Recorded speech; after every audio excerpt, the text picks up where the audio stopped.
Assalamualaikum warahmatullahi wabarakatuh. Kita berjumpa kembali di video pembelajaran PHI kelas 8. Pada video kita kali ini kita masuk pada bab yang ke-11 dengan tema ibadah puasa membentuk pribadi yang bertakwa.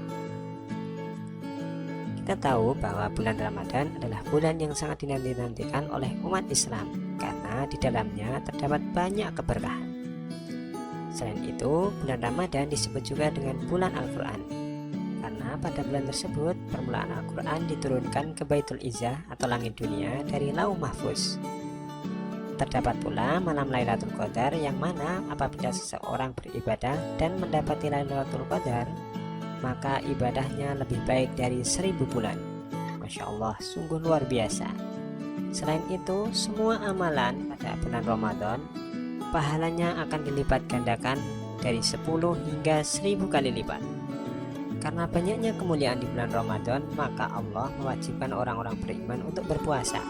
Dan perintah ini dimulai sejak tahun kedua Hijriah, yakni tepatnya 2 tahun setelah Rasulullah SAW hijrah ke Madinah.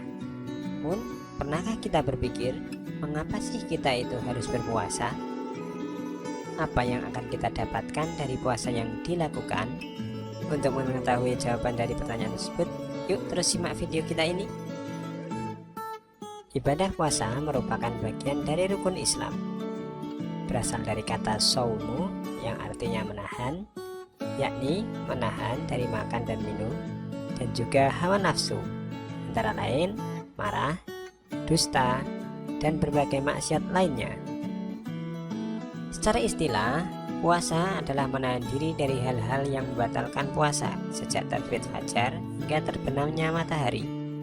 Allah Subhanahu wa Ta'ala berfirman, yang artinya, makan dan minumlah hingga jelas bagimu perbedaan antara benang putih dan benang hitam, yaitu fajar.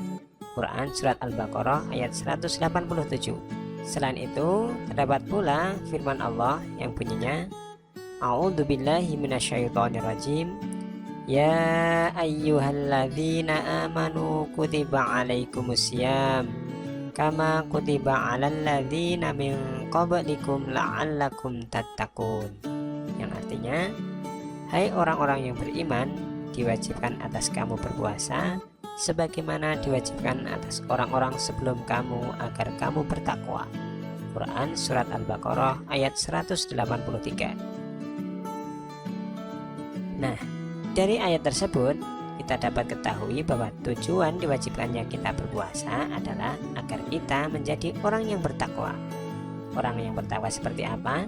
Tentu orang yang bertakwa yang memiliki kepribadian yang jujur, sabar dan mampu mengendalikan diri, peduli terhadap sesama, serta taat kepada aturan Allah Subhanahu wa Ta'ala. Perlu diketahui bahwa ternyata tanpa kita sadari, ketika kita berpuasa, kita telah dididik untuk memiliki beberapa kepribadian tersebut. Dari segi ilmiah pun ternyata puasa dapat menyehatkan tubuh apabila dilakukan dengan tepat. Seperti dikutip dari halodoc.com, puasa memberikan banyak manfaat untuk kesehatan kita, antara lain dapat meningkatkan daya tahan tubuh, menyehatkan jantung, serta memperbaiki fungsi otak.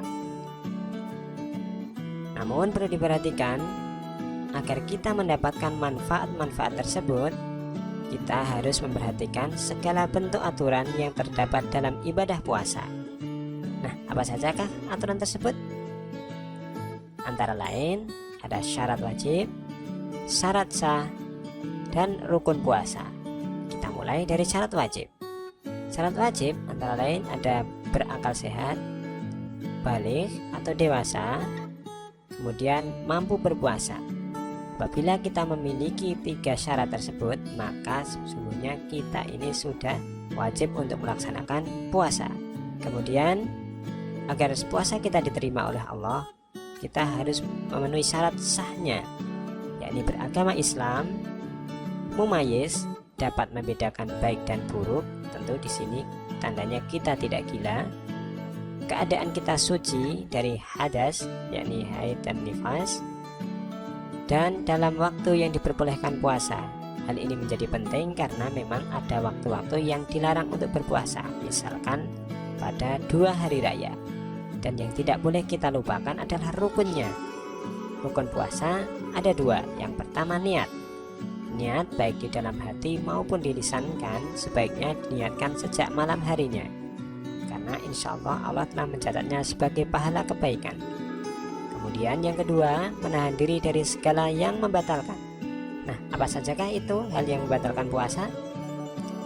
Hal yang membatalkan puasa diantaranya makan dan minum, muntah secara disengaja, haid atau nifas atau melahirkan, keluar cairan mani dengan disengaja yakni onani, kemudian gila atau sakit jiwa, dan berhubungan suami istri. Maka bagi yang melakukan pelanggaran yang terakhir ini, Allah mewajibkan pelakunya untuk membayar kifarat atau denda, yakni memerdekakan hamba sahaya atau budak. Apabila tidak ada yang bisa dimerdekakan, maka dia bisa mengganti dengan puasa 2 bulan berturut-turut. Jika tidak mampu, maka wajib bersedekah kepada 60 fakir miskin yang masing-masing mendapat 3/4 liter beras. Kemudian selain kita harus menghindari hal-hal yang membatalkan puasa, kita juga harus menghindari yang namanya hal yang menggugurkan pahala puasa. Apa saja? Ada menghibah atau menggunjing, berdusta, berkata lagu atau rafats atau porno, dan mencaci maki orang lain serta berbagai kemaksiatan lainnya. Nah, itulah tadi hal-hal yang harus kita perhatikan agar puasa kita benar-benar memberikan manfaat untuk kita. Namun, agar lebih sempurna puasa yang kita lakukan, maka Rasulullah SAW menyarankan agar kita menjalankan sunah-sunahnya ketika sedang berpuasa. Apa sajakah sunah-sunah tersebut? Sunah-sunah dalam berpuasa diantaranya mengakhirkan makan sahur, menyegerakan berbuka puasa, memperbanyak doa dan sedekah, memperbanyak membaca Al-Quran, memperbanyak sholat malam, termasuk di dalamnya adalah sholat tarawih. Apakah kita boleh meninggalkan puasa ketika sakit? Nah, terkait hal tersebut, maka sebaiknya kita perhatikan firman Allah berikut ini, yang artinya, dan barang siapa sakit atau dalam perjalanan lalu ia berbuka, maka wajiblah baginya berpuasa sebanyak hari yang ditinggalkannya itu pada hari-hari yang lain. Quran Surat Al-Baqarah ayat 185. Jadi untuk orang yang sakit dan dalam perjalanan atau orang yang dalam perjalanan, maka dia diperbolehkan untuk tidak berpuasa. Namun ia harus mengganti di hari yang lain, yakni di luar bulan Ramadan. Selain itu ada pula orang-orang yang diperbolehkan untuk tidak melaksanakan puasa. Di antaranya ada orang yang sudah tua renta atau sudah sepuh. Ia hanya diwajibkan untuk membayar fidyah, yakni memberi makan orang miskin 1 hari 1 orang. Jadi misalkan dia meninggalkan 30 hari, berarti setiap harinya 1 orang. Kemudian yang kedua, ada orang yang sedang hamil atau menyusui.